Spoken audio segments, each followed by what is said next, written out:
Hoje nós estamos já um pouco mais da metade da nossa série sobre as 7 cartas do Apocalipse. Lembra qual é o título geral dessas ministrações das quartas-feiras durante o mês de janeiro? A Era da Igreja, ou melhor, a Igreja ao longo das eras, uma leitura histórica e simbólico-profética da Igreja de Cristo a partir de Apocalipse, capítulos 2 e 3. E hoje nós veremos, conforme a nossa programação de ministrações, nós veremos mais 2 igrejas. E na sequência dessas igrejas, há uma quebra na sequência, conforme vocês veem em Apocalipse, capítulos 2 e 3. Em nossa primeira ministração, nós seguimos uma ordem. Lembram quais foram as igrejas que nós vimos? Nós vimos Éfeso e Esmirna, a mensagem que tratava sobre a igreja no mundo, uma igreja apostólica, uma igreja ortodoxa, ainda com alguns problemas, é claro, uma igreja que abandona o melhor amor, abandona o primeiro amor, mas se abandona o primeiro amor, em dado momento da sua experiência, era uma igreja que continha o quê? Que preservava essa experiência do primeiro amor ou do melhor amor. Então nós vimos essa igreja, Éfeso, e também vimos Esmirna, a igreja no mundo, uma igreja perseguida, uma igreja que, apesar da perseguição, era uma igreja perseverante, uma igreja que amava o Senhor e mesmo em face à própria morte, era uma igreja que tinha constância na fé e no amor. Prosseguindo, nós vimos depois Pérgamo e Tiatira. Lembram da segunda ministração? Quem esteve aqui deve se lembrar. A igreja e o mundo, e esse ele tem na verdade uma importância, é uma adição de fato, é o casamento, onde nós vemos ali no ano 325 da era cristã, o casamento da igreja, que é o surgimento da igreja institucionalizada, é o casamento da igreja com o mundo, ou com o Império Romano. Nós vemos isso em Pérgamo, e vemos também esse desenvolvimento em Tiatira, que é a igreja que depois se torna mais forte, mais poderosa, a igreja, todo o período papal, ou período também conhecido como período medieval. Hoje nós iremos falar um pouco sobre Sardes e iremos quebrar um pouco aqui a questão do prosseguimento das igrejas. Nós não iremos falar de Sardes e de Filadélfia, que é a sequência lógica da apresentação dessas 7 cartas. Eu quero compartilhar com vocês Sardes e Laodiceia. E vocês irão entender por que é feita essa disposição de Sardes e Laodiceia e não de Sardes e Filadélfia. Amém, queridos? Vamos ler aqui. Eu quero convidar você, por favor, a abrir a sua Bíblia em Apocalipse, capítulo 3. Eu quero ler o versículo 1 e posteriormente eu quero ler com vocês do versículo 14 do mesmo capítulo até o versículo 20. Quem achou, diga achei. Apocalipse 3, versículo 1. Ao anjo da igreja em Sardes, escreve: estas coisas diz aquele que tem os 7 Espíritos de Deus e as 7 estrelas. Conheço as tuas obras, que tens nome de que vives e estás morto. Agora, a partir do versículo 14 até o versículo 20, ao anjo da igreja em Laodiceia escreve: estas coisas diz o Amém, a testemunha fiel e verdadeira, o princípio da criação de Deus. Conheço as tuas obras, que nem és frio nem quente. Quem dera fosses frio ou quente. Assim, porque és morno e nem és quente nem frio, estou a ponto de vomitar-te da minha boca. Pois dizes: estou rico e abastado, e não preciso de coisa alguma, e nem sabes que tu és infeliz? Sim, miserável, pobre, cego e nu. Aconselho-te que de mim compres ouro refinado pelo fogo para te enriqueceres, vestiduras brancas para te vestires, a fim de que não seja manifesta a vergonha da tua nudez, e colírio para ungires os olhos, a fim de que vejas. Eu repreendo e disciplino a quantos amo. Sê, pois, zeloso e arrepende-te. Eis que estou à porta e bato. Se alguém ouvir a minha voz e abrir a porta, entrarei em sua casa e cearei com ele e ele comigo. Os irmãos devem estar se lembrando que a nossa perspectiva dessa série de mensagens sobre a igreja ao longo das eras é uma perspectiva muito mais simbólica do que histórica e profética. Então esse é o gancho das ministrações. Esta é a essência e a importância que nós devemos dar nessa perspectiva da leitura das 7 cartas. Por quê? Porque a mensagem de cada uma dessas 7 cartas, ela pode se repetir em qualquer momento da história da igreja, tanto individualmente como também coletivamente. E é importante nós termos isso em mente, ter essa ciência. Eu vou repetir, os irmãos, por favor, não fiquem chateados com isso, mas é o termômetro espiritual da fé. Quando nós olhamos para a história das 7 igrejas, eu preciso ter essa história como um termômetro e verificar: será que eu estou adoecido? Será que eu estou de repente tendo na minha experiência alguma condição negativa que eu percebo em Éfeso, o abandono do melhor amor? Será que eu percebo alguma condição negativa que eu vejo em Pérgamo, em Tiatira, ou de repente agora em Sardes e também em Laodiceia? Se nós olharmos para a história da igreja, e apesar de termos uma visão e uma perspectiva simbólica, mas a história, ela nos serve de um eixo, de um trilho, para que nós possamos verificar o que aconteceu e aplicar para nossas vidas. Se nós olharmos para a história da igreja, onde nós vamos posicionar essas duas igrejas? Ora, Sardes, historicamente falando, ela está situada, ela está posicionada no bloco referente à história da Reforma Protestante. Os irmãos todos sabem da Reforma Protestante, que ocorreu no ano de 1517, por intermédio de um grande reformador, pelo menos ele encabeçou a Reforma Protestante, um homem chamado Martinho Lutero.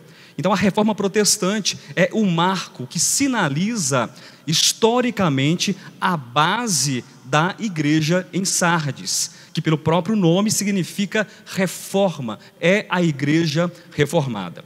Mas nós adentramos um pouco mais. Eu particularmente considero que esse período de Sardes, ele não é apenas no século XVI, porque no século XVI nós temos a igreja reformada, mas nós temos que olhar os frutos ou o produto, as consequências da própria Reforma Protestante. Se os irmãos analisarem a história da igreja, irão perceber que muitas igrejas históricas que hoje nós conhecemos nasceram nos anos seguintes. Elas são fruto da Reforma Protestante, nasceram no século XVII. Então nós podemos considerar como base de estratificação da história de Sardes o século XVI, propriamente dito, onde ocorre a Reforma Protestante, e também o século XVII, onde nós vemos as filhas, nós vemos o produto, nós vemos a frutificação do laboroso trabalho de Reforma Protestante. Muito bem, mas nós também iremos falar hoje sobre Laodiceia. Nós iremos pular o século XVIII, que é um século que fala sobre Filadélfia. Nós iremos gastar 2 mensagens para falar somente de Filadélfia, mas nós vamos falar sobre Laodiceia, que é a igreja moderna. É o período da igreja onde nós estamos historicamente o quê? Inseridos. Nós estamos historicamente no último período, no último tempo, no último momento da história da igreja, que é Laodiceia. Uma igreja moderna, uma igreja contemporânea, ou da pós-modernidade. Agora, por que o título da mensagem de hoje, A Igreja que Não Sabia? Para quem se lembra dos anúncios das mensagens passadas. Por quê? A igreja que não sabia. Se você olha para essas 2 cartas, você vai perceber em Sardes, e você vai perceber também em Laodiceia, que eram igrejas que elas não conseguiam verificar a sua própria condição. elas não conseguiam verificar o seu próprio estado. Por isso, igrejas que não sabiam. Em Sardes, uma igreja que não sabia da sua condição. Cristo diz o que para essa igreja? Nós lemos no capítulo 3, no versículo 1. É uma igreja que tem o nome de que vive, mas é uma igreja que está morta. Laodiceia é uma igreja que diz que está rica, é uma igreja que diz que está abastada, mas Cristo se dirige a essa igreja e diz que você não sabe da sua real condição, que você é cega, na verdade, falando para o anjo, você é cego, miserável, pobre e nu. Mas vamos trabalhar um pouco sobre a questão de Sardes. Como foi dito agora, Sardes refere-se ao tempo da Reforma Protestante. Se nós voltarmos para a história, queridos, nós iremos entender, nós iremos perceber que a Reforma, ela desempenhou um papel fundamental e importantíssimo na construção do saber teológico da igreja. E eu sei que às vezes nós temos apenas uma visão negativa de alguns pontos de Sardes, mas é importante entender que a Reforma, ela trouxe grandes bênçãos para a igreja do Senhor. Não sei se você considera dessa maneira, mas imagine só, a igreja anterior, o período da igreja medieval, da igreja católica apostólica romana, uma igreja em que a palavra ou as verdades estavam ali encarceradas, porque apenas o clero, apenas um grupo, e nós vimos sobre isso, os nicolaítas, aqueles que detinham, digamos, entre aspas, a autoridade, o domínio, a sabedoria, eles intermediavam na visão deles, faziam uma ponte entre a salvação, entre Deus e os homens. Era uma igreja que detinha o monopólio da verdade, que detinha o monopólio da santidade, detinha o monopólio da verdade da Bíblia. A Bíblia não estava na mão do povo. As missas eram rezadas em latim. Com a Reforma Protestante, também com o advento também da imprensa, nós temos uma grande revolução teológica, e isso é positivo. Nós temos que verificar que isso é positivo. Na Reforma, nós temos a doutrina da justificação pela fé, que é o carro-chefe da própria Reforma Protestante. Eu sei que outras doutrinas, outros ensinamentos, eles são redescobertos nesse período, mas historicamente falando, é na leitura de Romanos que Martinho Lutero, ele identifica o grande carro-chefe, aquilo que é mais importante e é principal na Reforma Protestante, que é a justificação pela fé. Pastor, e qual a importância disso? Muito importante, porque os homens até então, eles eram ensinados que a salvação só era possível por intermédio das obras. Muitas obras, muito trabalho, muito labor humano, indulgências, comprar a salvação por preço, comprar a salvação por penitências, comprar a salvação de inúmeras maneiras diferentes. Então perceba isso, surge no cenário da história da igreja, em um cenário de densas trevas religiosas, de densas trevas também teológicas, um homem que é uma luz, é um luzeiro nesse período, e ele desperta, ele conduz a igreja a um despertamento espiritual. Isso é positivo? Com certeza isso é positivo. Mas, aí é o cuidado que nós temos que ter. Hoje em dia ainda, século 21, vamos trazer agora a igreja reformada para o século em que nós estamos vivendo. Muitas igrejas surgiram no século XVI, e no século XVII, como foi dito, as igrejas chamadas igrejas nacionais ou igrejas históricas. A Alemanha tem uma igreja nacional, a Suíça tem uma igreja nacional. Muitas igrejas, muitos países têm igrejas nacionais. E são igrejas formadas ou igrejas que estão fundamentadas a partir de confissões religiosas, tratados teológicos e tratados religiosos. Agora perceba, uma igreja de 5 séculos, uma igreja quem sabe de 4 séculos, que não há mudança alguma nessa igreja. É uma igreja que se gaba da sua teologia, é uma igreja que se gaba do seu legado religioso, que se gaba dos seus pais reformadores. Tanto que hoje você percebe que igrejas são ditas igrejas reformadas. Já passou por isso? Alguma pessoa perguntasse para você: você faz parte de uma igreja reformada? O que ele quer dizer com essa pergunta? Se você faz parte de uma igreja cujo movimento nasceu no século XVI, ou quem sabe na pós-reforma no século XVII. E aí é o grande perigo, então, da reforma protestante, em uma análise negativa, de nós agora tomarmos aquilo que foi positivo, que é um despertamento, uma revolução teológica, uma revolução espiritual, uma revolução cultural, e agora nos engessarmos e ficarmos dentro agora de um ambiente onde não há um avanço em relação à experiência da doutrina em nossas vidas. Lembram, na primeira ministração, que foi dito aqui, de um problema que ocorreu em Éfeso, que foi o abandono do melhor amor, mas há um outro problema que é apresentado de maneira implícita naquela igreja, que é a ortodoxia mecanicista. Quem lembra dessa mensagem? E eu disse a vocês, irmãos, explicitamente falando, nós não podemos identificar na exegese do texto que esse problema, que essa questão, que essa condição negativa, de fato, ela ocorreu no texto. Nós não podemos fazer isso. Mas pastor, mas por que você então infere isso? Por que você então percebe isso? Que essa ortodoxia mecanicista, ela estava presente em Éfeso.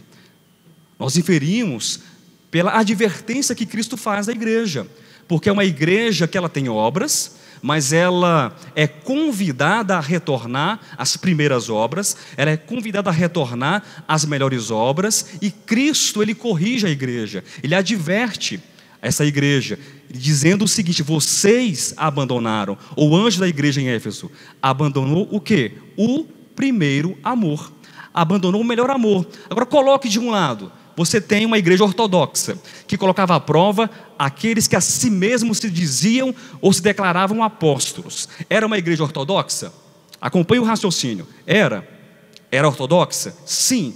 Uma igreja que tem a capacidade intelectual, que tem a capacidade teológica e exegética de colocar à prova aqueles que se dizem e declaram apóstolos. Ela é uma igreja ortodoxa. Mas do outro lado, há uma advertência, há uma repreensão do próprio Cristo, dizendo: vocês abandonaram o melhor amor. Ela era destituída de uma essência, de um caráter, de uma característica cristã de fato, que era o amor, que é o nosso combustível, que é aquilo que motiva, que move a nossa experiência, a nossa vida cristã. Então a ortodoxia dela, embora o texto não aponte explicitamente, era uma ortodoxia que estava ali apontando, eu repito, apontando para um problema que viria a ser colhido futuramente. O problema da ortodoxia mecanicista agora é uma realidade em Sardes. Por que, pastor Josué, que esse problema que era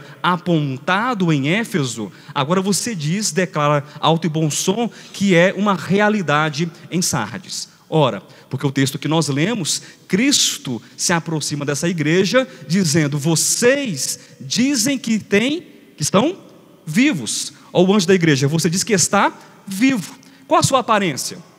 É uma aparência de quê? De saúde. Qual a sua aparência? O seu status é uma aparência de quem está vivo. Mas qual é a sua realidade? No fundo, você está morto. E se nós juntarmos essas peças, esse quebra-cabeça, e sabendo que não existe na história da igreja mais ortodoxa, com exceção de Éfeso, do primeiro século, não existe igreja mais ortodoxa do que a igreja reformada, eu entendo que a igreja reformada, a igreja do século XVI, a igreja do século XVII e as igrejas do século XXI, que fazem parte historicamente de um movimento da reforma, são igrejas que infelizmente podem cair no erro da ortodoxia mecanicista. E nós já explicamos essa questão algumas vezes para os irmãos. O que é a ortodoxia mecanicista? É você ter a verdade, é você ter os fundamentos bíblicos, é você saber explicar a justificação pela fé, a redenção, a graça, a misericórdia, o batismo, o tipo de batismo, você saber explicar cada uma das doutrinas apostólicas, você tem as ferramentas em suas mãos, mas você não tem a experiência daquela ferramenta em você. Nós não podemos confundir, queridos, que embora a doutrina seja importante, a doutrina seja necessária, a doutrina jamais pode ser confundida com Cristo. Quem entendeu, diga amém. A doutrina, ela aponta para Cristo? Sim ou não? A doutrina bíblica e apostólica, ela aponta para Cristo? Sim, a doutrina aponta para Cristo. A doutrina, ela fala a respeito de Cristo, ela explica aquilo que nos é possível entender a respeito de Cristo. Mas a doutrina não é sinônimo de Cristo. A doutrina não é Cristo, pastor, mas eu acho que isso é pesado demais. Isso aí é muito pesado. Sim, é pesado, mas é verdade. É verdade, porque tome a doutrina. Tome a melhor doutrina que você puder extrair das Escrituras, ou aquilo que é mais nobre, aquilo que é o suprassumo da verdade. Tome apenas a doutrina. Leia os melhores livros de teologia. Busque os mestres que têm a maior capacidade intelectual de exposição das Escrituras, em qualquer lugar do mundo. Apenas leia, leia, leia, leia, leia. Se você ler, se você dominar, se você souber explicar aquela doutrina, cada texto, na sua língua original, o que aquele texto significou naquele tempo, a evolução histórica, a dogmática daquele tema. Mas se você não experimentar, vamos falar sobre batismo. Batismo no Espírito Santo, é doutrina? É doutrina? Sim. Batismo no Espírito Santo, você pode saber explicar. E olha que é um tema controverso, sim ou não? Não é controverso? Porque nós entendemos que batismo no Espírito Santo é a nossa união com Cristo, é a salvação que nós temos em Cristo. Há quem entenda, há quem diga que batismo no Espírito Santo é o tipo de poder que o crente recebe e fala em línguas estranhas e recebe uma capacidade espiritual para expulsar demônios, curar enfermos e falar línguas estranhas. Mas enfim, eu não quero entrar nessa questão, nesses méritos. Mas tomemos o batismo no Espírito Santo. Você sabe explicar dogmaticamente, historicamente, toda a evolução, os prós, os contras, os textos, todos. Mas se você não experimenta a sua união com Cristo, se você não experimenta a morte de Cristo, se você não experimenta a ressurreição de Cristo, isso é batismo na sua vida? Não é batismo real, eficaz, não é batismo. Então, a igreja que não sabia, Sardes, é uma igreja que tem uma aparência de formosura, tem uma aparência de vida, ela tem uma aparência e tem um status de que fala bem, de que se veste bem, de que se comunica bem, de que tem os melhores professores e doutores e mestres, mas no fundo, ela é morta. Sabe aquele defunto, bem maquiado? Já foram num velório em que o defunto está muito bem alinhado, sabe? Vestiram no defunto o melhor terno que o dinheiro pode comprar. O caixão dele é o mais caro e está super produzido, mas ele está o quê? Morto, gente. A realidade é que o defunto, é redundante, né? Mas o defunto está o quê? Está morto, não tem outra palavra, não tem outra coisa a se dizer. E é um grande perigo. É um perigo para as igrejas reformadas, é um perigo para qualquer igreja. A mensagem de advertência de Cristo para nós, não apenas profeticamente falando, porque nós já passamos por esse período, século XVI e século XVII, mas para nós hoje, individualmente falando ou coletivamente falando, a pergunta é: o que é que eu estou fazendo com as doutrinas que eu tenho recebido? Eu me gabo delas? Eu me orgulho delas, eu coloco elas num pedestal, eu lustro as minhas doutrinas, eu coloco elas em cima da minha mesa e fico me orgulhando do quanto que eu sei das doutrinas, ou a doutrina, além de poder ser identificada, explicada e exposta a partir das Escrituras, a doutrina é pão que me alimenta. A doutrina é água que mata a minha sede. A doutrina me leva ao Cristo que é vida, que é cura, que é essencial para a minha vida, para a minha experiência. Então, se a doutrina para você é apenas um conjunto de regras, de não faça, não faça, ou daquilo que teologicamente pode ser explicado, você está na direção errada. Então o seu termômetro espiritual acusa isso, você precisa reagir positivamente e não permitir que o problema que foi indicado em Éfeso, que agora é uma realidade em Sardes, que é a ortodoxia mecanicista, seja um problema que faça parte da sua experiência de vida. Então, essa questão, ela é muito importante, queridos, porque às vezes a gente toma as doutrinas apenas como doutrinas, e a gente não consegue perceber o avanço negativo de que a má compreensão daquela doutrina pode trazer para a nossa experiência. Porque o abandono do melhor amor, lá em Éfeso, no primeiro século, 15 séculos depois, ocasionou o quê? Uma igreja orgulhosa, que tem uma ortodoxia mecanicista, mas é uma igreja que não tem o quê? A essência e a vida do primeiro e do melhor amor. Pastor, mas isso pode acontecer com outras questões? Com certeza pode acontecer. Já ouviram falar do movimento dos desigrejados? Vamos tentar contextualizar essa problemática de algo que acontece no passado e vai evoluindo, vai sendo fomentado e se torna uma grande bomba relógio que pode explodir em qualquer momento da história da igreja. O que é o movimento de desigrejados? É o movimento que acredita que os cristãos não precisam congregar. Não precisam, porque ele tem comunhão com Deus, ele tem intimidade com Deus, ele ora, é ele Deus, ele não precisa de ninguém. É um movimento que está crescendo desde o final dos anos 90, anos 2000, está infelizmente cada vez mais crescendo. Mas sabe como começa um movimento como esse? Começa comigo, lá na minha casa, sozinho, começa comigo, dizendo assim: eu não preciso congregar.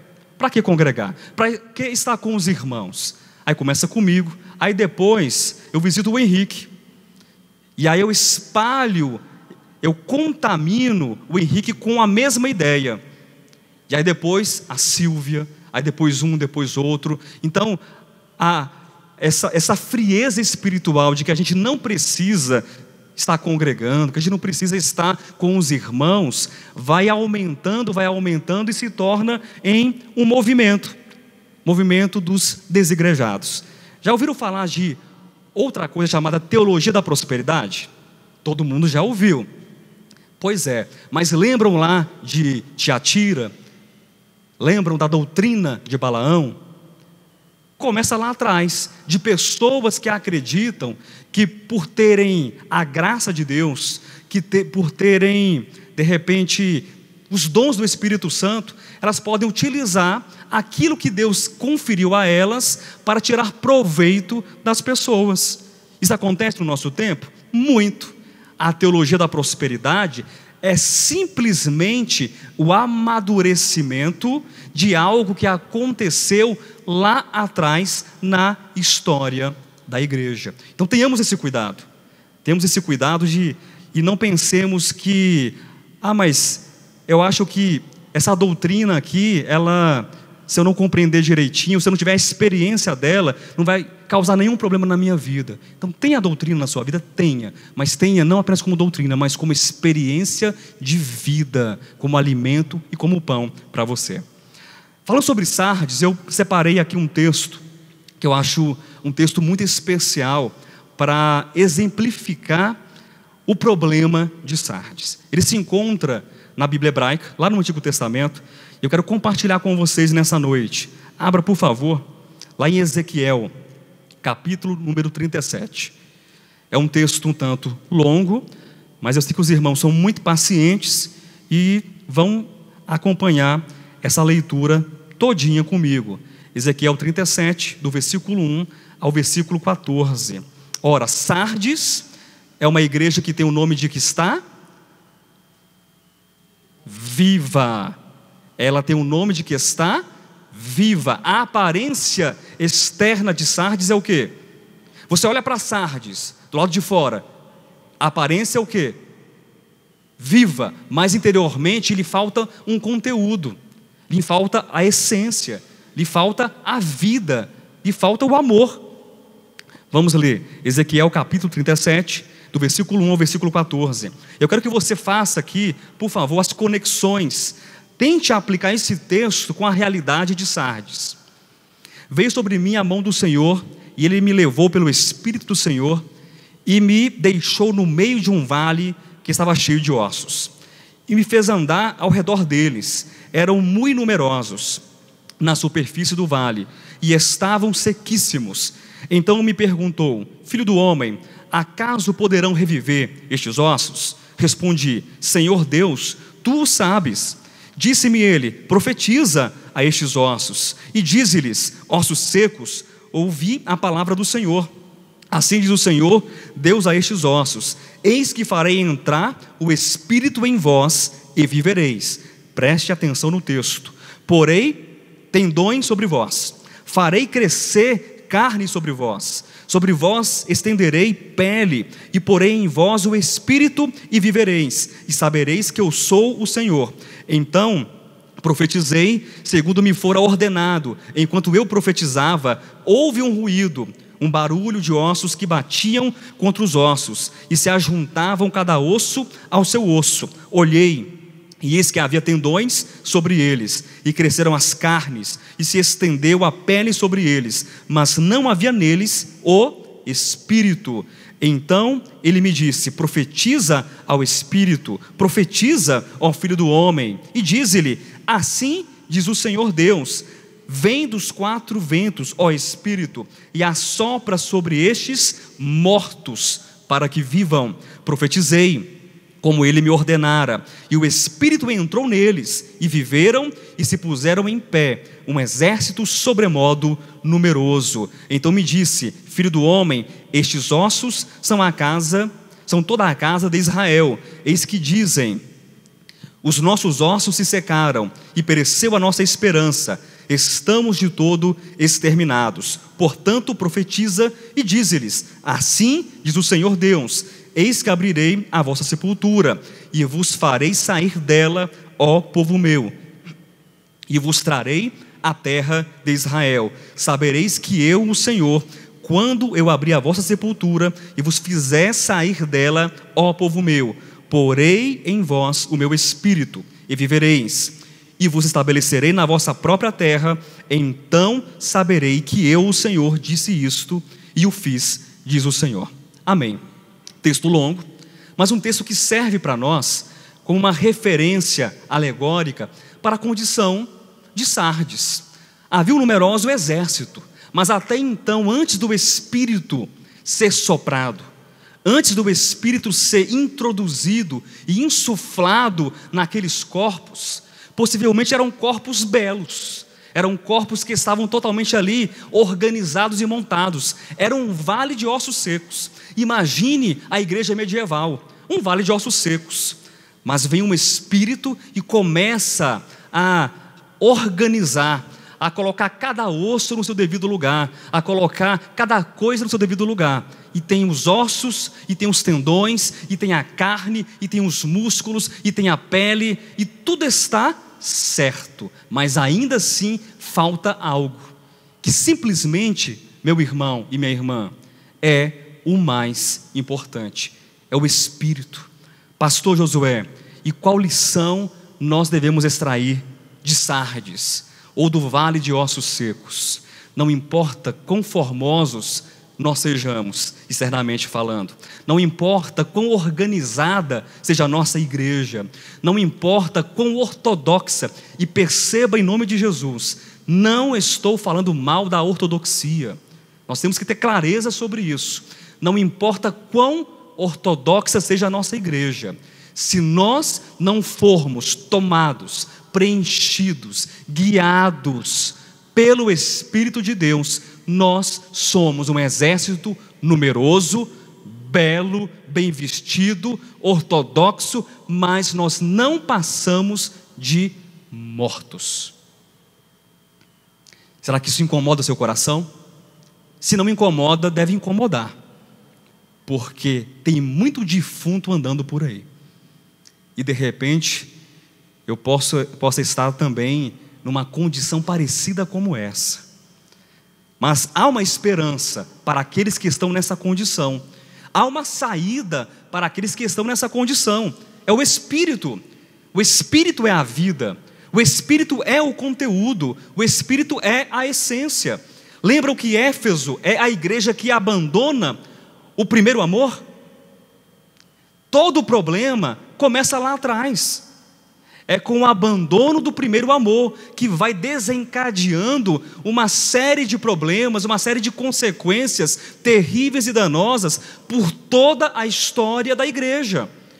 Então, o convite a nós é que nós sejamos preenchidos, aquecidos pelo conteúdo da vida. E o conteúdo da vida não é o conhecimento intelectual, o conteúdo da vida é o amor. É o amor. Colossenses capítulo 3, versículo 7, se não me falha a memória. Se não for o 7, vocês procurem o 8, o 9, o 10. Mas é um texto que Paulo diz que o amor é o vínculo da perfeição. Já leram esse texto alguma vez? O amor é o vínculo da perfeição. O que é vínculo? É aquilo que conecta, é aquilo que une, mas não pense nesse vínculo como se fosse algo sem vida, como se fosse uma cola, um tipo de argamassa que cola as pessoas, mas não faz com que as pessoas sejam participantes de Cristo primeiramente, e também participantes umas das outras no corpo de Cristo. O vínculo é o amor é o vínculo da perfeição. Oi? 3,14, muito obrigado, irmã. Colossenses capítulo 3, versículo 14. Então a igreja, ela precisa ter esse preenchimento espiritual. Caso contrário, nós seremos um vale de ossos secos, ou, na melhor das hipóteses, você vai ser um defunto bem vestido, com os tendões no lugar, com a pele no lugar, bem maquiado, num caixão caro, mas infelizmente você será um defunto na fé, na graça, na experiência com Cristo. Queridos, eu sei que isso é forte, mas eu não consigo ter uma percepção, uma leitura diferente da simbologia de Sardes. Eu não consigo ver nada diferente quando eu leio o Apocalipse 3, versículo 1, que você tem o nome de que vive, mas você está morto, você não sabe da sua condição. E o amor é o nosso combustível de vida cristã. Quero ler um texto com vocês. Abra em João, capítulo 13. Eu sei que você já leu esse texto pelo menos uma centena de vezes, mas eu quero ler novamente com você, antes da gente passar para Laodiceia, para encerrar Éfeso. João capítulo 13, versículos 34 e 35. Essa é a saída para Sardes, ok? Essa é a saída para a aparência daquele que está vivo, mas na realidade está morto. O conteúdo é o Espírito, e o Espírito é o que na prática? Porque é a pergunta que surge para nós: o que é o Espírito, irmã Silvia? Estou cheio do Espírito. Estão vendo? Estou cheio do Espírito. O Espírito aqui, irmãos, não estão vendo? Eu estou cheio do Espírito Santo. Estou cheio do Espírito Santo. Para uns está cheio é falar em línguas, para outros está cheio do Espírito Santo é vestir uma roupa certa, é congregar no lugar certo. E o que é estar cheio do Espírito Santo? Jesus Cristo nos anuncia aqui. Vamos descobrir ou redescobrir com Cristo o que é ser cheio do Espírito Santo. João 13, 34. Novo mandamento vos dou, que vos ameis uns aos outros, assim como eu vos amei, que também vos ameis uns aos outros. Versículo 35. Nisto conhecerão todos que sois meus discípulos. 2 pontos. Cristo, ele vai apresentar uma característica, uma evidência comum a todos aqueles que são discípulos de Cristo. Nisto conhecereis que vocês são meus discípulos. Eu não quero que você levante a mão. mas eu quero que você pense sobre o Vale de Ossos Secos. Eu quero que você pense sobre a ortodoxia mecanicista. Eu quero que você pense sobre Sardes, que tem a aparência de que está viva, mas está morta. Eu quero que você pense sobre João 13:35. E eu quero que você pense se você é ou não um discípulo de Cristo. Não levante a mão, eu sou discípulo, eu sou. Não levante, não precisa. Eu quero que você pense sobre isso. Se tiverdes amor uns aos outros. Só isso, pastor? Só isso.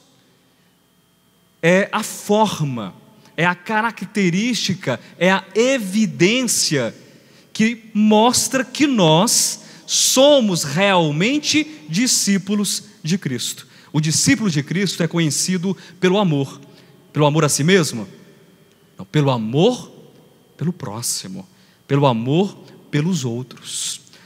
Porque se não temos essa característica, nós podemos ter uma boa roupagem, mas nós infelizmente caímos na característica degradante ou degradada de Sardes. Vamos voltar lá para Apocalipse, capítulo 3? Vamos lá, queridos. Deixa eu ler novamente aqui. Eu quero ler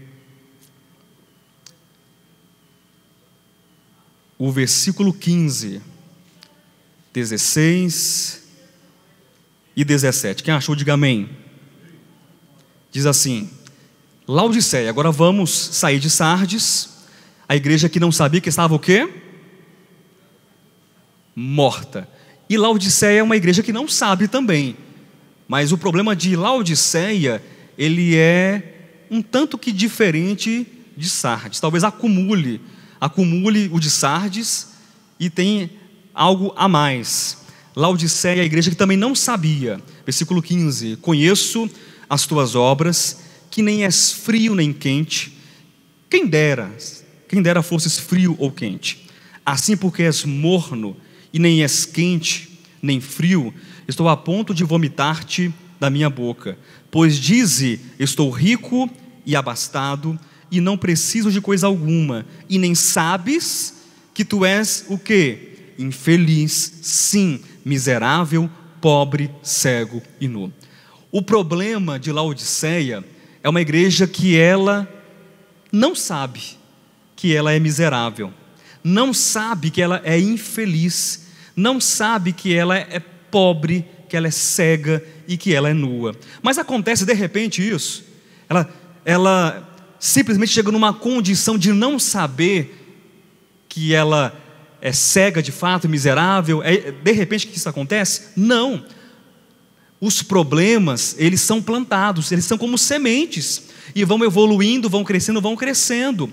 O problema dela não conseguir constatar ou verificar a sua real condição está aqui no versículo 15, porque é uma igreja o quê? É uma igreja fria, hein? Uma igreja que não é batizada com o Espírito Santo, é isso?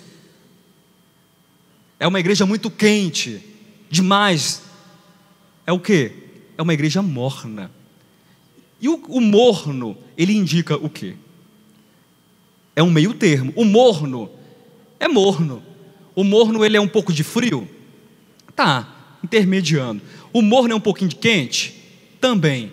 Mas o morno, ele está no meio termo. O morno não sabe se ele é frio ou não sabe se ele é quente. Tanto que Cristo, ele diz assim: quem deras que você fosse frio ou quente, quem dera você fosse definido. Defina a sua posição. Defina se você é frio, defina se você é quente. Isso não é espiritualmente, viu, queridos? Porque o irmão é frio, o irmão é quente, não tem nada a ver com isso. Cristo está nos ensinando aqui que a igreja de Laodiceia é uma igreja indefinida, é uma igreja indiferente, que portanto não sabe da sua real condição.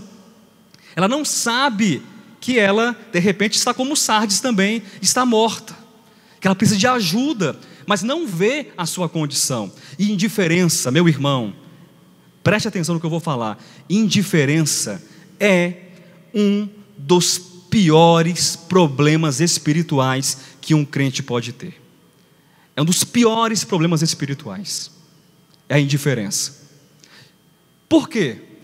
Porque a pessoa chega para a pessoa e fala assim: olha, você precisa de ajuda. Você precisa seguir por essa direção aqui. Você precisa congregar, você precisa de Deus, você precisa disso, aquilo, outro. E a pessoa escuta aquilo com indiferença. Ela não consegue constatar o problema dela. Sabe uma pessoa que você pega uma agulha e você espeta, e ela não sente nada? Já viu gente assim? Que tem uma pele dormente? Já viu gente assim? Pessoa dormente? É alguém como Laodiceia, indiferente. Irmãos, esse ano, no final de outubro, nós teremos uma grande conferência aqui no ministério. Entra por aqui, sai por aqui, a pessoa se envolve. Para que se envolver? É mais uma conferência. Eu já ouvi tantas conferências. Irmãos, domingo que vem nós teremos uma ministração extraordinária para dar prosseguimento à consciência crística. Gente, mas estou escutando consciência crística já tem 5 anos já. Indiferente. Nós iremos ministrar durante todo o mês de janeiro, nas quartas-feiras, mensagens que falam sobre as 7 igrejas do Apocalipse. Misericórdia, tem 20 séries de Apocalipse lá no YouTube. Sabia disso não, pastor Josué? Tem umas 20 séries. É Apocalipse demais. Para que mais uma? Indiferença. E essa indiferença que leva a pessoa a uma condição de bater no peito, porque eu sou indiferente, porque eu não preciso de mais nada. Eu digo o quê? Que eu sou rico, que eu sou abastado, de que eu não preciso de nada. Eu preciso de pastor na minha vida? Não. Eu preciso de congregar? Não. Eu preciso dos irmãos? Não. Eu não preciso de nada, porque eu me basto. Eu sou completamente rico e abastado, eu me basto. É um grande perigo. Laodiceia, queridos, é uma igreja perigosa. Sim, a característica de Laodiceia é de grande perigo, porque essa riqueza dela é uma riqueza que vem de séculos atrás. Olhe para a história, quanto conhecimento nós não temos atrás de nós, dos reformadores, dos pais da igreja, quantas experiências nós não temos atrás de nós. Essas experiências da história, elas servem para quê? Para a sua vida, de uma advertência, de uma correção, de um ensinamento. Quanto que a igreja de hoje, ela é rica. A igreja midiática, uma igreja que você tem inúmeras maneiras de propagar o evangelho de Deus. Você tem pela internet, você tem programas de rádio, você tem de inúmeras formas. É uma igreja rica e abastada, mas é uma igreja que, embora tenha tantos recursos, ela não utiliza esses recursos, o seu legado, a sua herança, para o propósito de Deus, porque ela é indiferente. É uma igreja egoísta, é uma igreja onde o homem é o centro. Pastor, e por que é uma igreja que o homem é o centro? Porque Cristo está onde? Do lado de fora dessa igreja, batendo, querendo entrar para ter comunhão com aqueles irmãos, com aquela igreja. E ela não sabe que é uma igreja infeliz. O que é felicidade? Alguém pode me ajudar? O que é ser feliz para você? Já parou para pensar sobre isso? Feliz é ter dinheiro? Feliz é ter o quê? A felicidade é variável? Sim, é variável. Essa igreja é chamada de infeliz. Por que será que é uma igreja infeliz? Porque é indiferente, pastor, já falou sobre isso. Mas é uma igreja que é infeliz porque ela não tem em Cristo a sua felicidade. Será que Cristo é a minha felicidade? Será que Cristo, Ele é o que me faz feliz? Se Cristo não te faz feliz, se você precisa de outras coisas além de Cristo para ser feliz, pastor, porque se eu perder isso, eu não sei se eu vou ser feliz, eu não sei se eu vou conseguir continuar na igreja. Não sei se eu vou conseguir continuar na fé. Eu já dei esse exemplo algumas vezes. Há muitos anos atrás, nós tínhamos um cooperador que a esposa dele falou assim: olha, eu não congrego mais nessa igreja, não congrego mais nesse ministério, por isso, aquilo outro, não dá para mim, tá. O cooperador chegou e falou assim: olha, para mim não dá. Mas, irmão, qual o problema? Qual o problema? Para você não dá por quê? Alguma questão doutrinária, alguma questão teológica, você não está entendendo algum ponto, a gente está errando na exposição das Escrituras, nós estamos mentindo para você. Não, é porque a minha esposa não congrega. Sem a minha esposa, para mim não dá. Quem era a felicidade dele? A esposa. Não é Cristo. Ah, pastor, mas você não está falando de Cristo, está falando de igreja. Sim, mas uma pessoa, para dizer que não congrega, e pelo que eu saiba não congrega mais mesmo, porque a esposa não congrega, Cristo não é a minha felicidade nunca. A minha esposa é a minha felicidade, o dinheiro é a minha felicidade, a minha saúde é a minha felicidade, qualquer coisa é a minha felicidade. E nós então substituímos Cristo, que é o motivo, a razão da minha felicidade, por qualquer coisa. Lembro lá no passado em Gênesis, não foi isso que fez Caim? E os descendentes de Caim, que construíram e edificaram uma civilização sem Deus, e criaram uma música, e criaram a agropecuária, e os instrumentos de corte, a agricultura. Pastor, tem algum problema nisso? Não, mas eles fizeram da proteção, da alimentação, da música, a sua alegria, o seu preenchimento e a sua felicidade. Em contrapartida, nós temos um tal de Enos, que invocava o nome do Senhor. A felicidade do homem deve ser Cristo. Essa igreja é uma igreja infeliz. Ela é infeliz porque Cristo não é a sua felicidade. Mas ela não é apenas infeliz, ela é o quê? Miserável. Pastor, e por que ela é miserável? O que significa a palavra misericórdia? Alguém recorda? Misericórdia? O que significa, irmão Gilson, misericórdia? Muito bem, pela aula de etimologia, Gilson. Misericórdia significa o quê? Corde é o coração derramado na miséria humana. Quem é miserável, levanta a mão. Ah, pastor, você está me ofendendo aí. Eu jamais. Eu miserável? Você não viu o carro do ano está ali não, fora ali do local de reuniões? Pastor, meu carro é 2019, abriu o ano, já está, comprei um carro novo. A minha cobertura em Águas Claras, de 3 milhões de reais.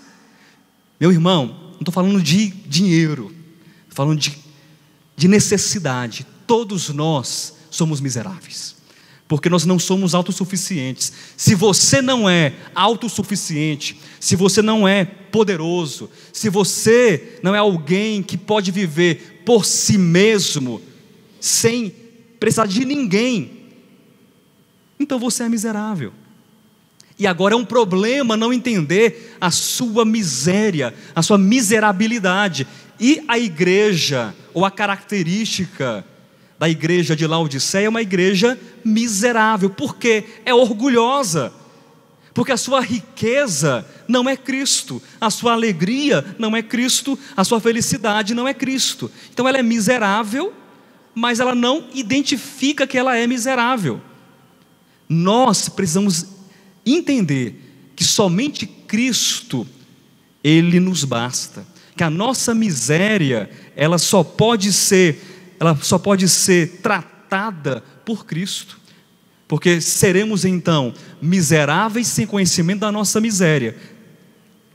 Entenderam isso? Laodiceia é uma igreja miserável que não sabe que é miserável. Nós somos miseráveis que temos conhecimento da nossa miséria, portanto, o coração de Deus é derramado sobre a minha miséria e eu recebo a graça de Deus. Mas quando eu não tenho conhecimento da minha condição de miserável, a graça de Deus, embora disponível, ela não me alcança no sentido de que eu não estou aberto para ser alcançado pela graça e ser coberto pelo coração de Deus. Confundiu ou entendeu? Entendeu? Ela é infeliz, ela é miserável e ela é pobre também. Pobre de quê? De dinheiro? em hipótese alguma. Tem igreja mais rica do que a igreja do século 21? Tem? Tem igreja mais rica do que a igreja do século 21? E quando eu falo igreja do século 21, irmãos, eu falo de cristianismo todo também. A igreja mais rica é a igreja contemporânea. Então a pobreza dela não é essa. Mas é pobreza de quê então, pastor? Dos bens, das riquezas, dos valores espirituais. Ela não é rica de Deus. E meu irmão, a melhor riqueza é a riqueza de Deus. Você pode ser pobre de maré, você pode não ter nada na sua vida, mas se você tem Deus, você tem aquilo que é mais importante, porque Cristo é a nossa riqueza e Cristo é a nossa suficiência. É uma igreja pobre, miserável, infeliz, é uma igreja cega, completamente cega. Mas ela é cega, e aí talvez os irmãos não entendam de imediato isso, mas eu quero me esforçar para explicar. Ela é cega não porque ela não tem visão, mas ela é cega porque ela tem uma visão distorcida. Porque ela enxerga, mas ela enxerga que ela é rica. Ela enxerga que ela é o quê? Feliz, que ela é abastada. Ela enxerga uma série de coisas. É uma cegueira, porque ela não consegue ver a sua real condição. Ela tem uma visão, ela tem um foco, ela tem um alvo completamente diferente. Ela não consegue enxergar Cristo. Aquele que não enxerga Cristo, ele é cego. Aquele que não vê o Senhor, ele é cego. Como é que está a sua visão espiritual? Está vendo Cristo todos os dias na sua vida? Está vendo? Pastor, eu não estou vendo não. Então você precisa ver a Cristo na sua vida. É uma igreja nua, despida, desprovida de justiça divina. Talvez tenha muita justiça humana, mas não tem a justiça que vem de Deus, porque os irmãos sabem que as roupas, que as vestes nas escrituras tipificam, representam a justiça, mas não é qualquer justiça de que a igreja precisa, é a justiça divina, é a justiça de Deus. E para encerrar, queridos, apenas para não ficar nessas palavras, leia aqui versículo 18, qual o conselho para nós refletirmos, para que essa igreja adquira. Versículo 18, Apocalipse capítulo 3. Jesus diz o seguinte: aconselho que de mim compres. Comprar, não porque a salvação é comprada, mas o comprar é porque nós precisamos entender que da nossa parte eu tenho que abrir mão de coisas para adquirir a verdadeira riqueza espiritual, a verdadeira visão espiritual, a verdadeira vestimenta espiritual. Aconselho-te que de mim compres ouro refinado pelo fogo para te enriqueceres. Esse ouro é a riqueza divina. Vestiduras brancas para te vestires, a fim de que não seja manifesta a vergonha da tua nudez, que são os atos, que são a justiça que vem de Deus. E colírio para ungires os olhos, a fim de que vejas, para que haja uma contemplação do propósito de Deus. É uma igreja que precisa comprar, adquirir colírio, vestes e ouro, porque é uma igreja que não sabe que é pobre, cega, miserável e completamente nua. Então nós aprendemos algumas lições hoje com Sardes e com Laodiceia, queridos, e que essas lições elas sejam guardadas por nós, para que nós, mesmo não estando na mesma condição de Laodiceia, ou tampouco na mesma condição de Sardes, nós não caiamos em condição semelhante, e apenas tendo um coração confirmado por Cristo, pela verdade, ungido, vestido e cheio de ouro, e um coração despertado e preenchido pela vida, pela essência e pelo Espírito Santo, nós não iremos então compartilhar da situação ou da condição daquele que pensa que está vivo, mas que está morto, ou daquele que pensa que é rico daquele que está vestido, daquele que vê, mas no fundo é pobre, cego, miserável e nu. Semana que vem nós iremos adentrar na carta ou na epístola a Filadélfia. Nós iremos gastar as últimas 2 quartas-feiras de janeiro somente com Filadélfia. Filadélfia, a igreja guardiã, e Filadélfia, a igreja gloriosa.